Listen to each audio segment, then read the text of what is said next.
আরে মারে, কিন্তু আমি হাল্ক, আমি ভয় পাবো না রে। আমার কুকুরকে বাঁচাতেই হবে রে। এই জঙ্গলে এক পা ভুল দিলেই শ্রে, কিন্তু কুকুরের জন্য আমি সব করব রে।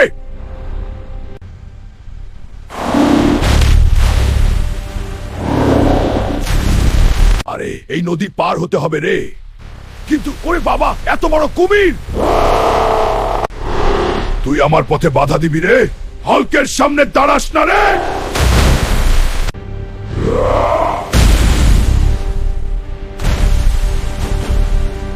এই নে, আর আসবি রে।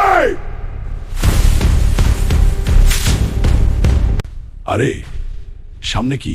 ওরে বিশাল মাকড়সার জাল। এই জঙ্গল আমার, তুই মরবি। তুই আমায় মারবি রে? আমি আমার কুকুরের জন্য এসেছি রে। হাল্ক পাওয়ার! এখন পথ ছাড় রে। হাল্ক বলল পার্ট 3 দেখার জন্য লাইক এবং সাবস্ক্রাইব করুন।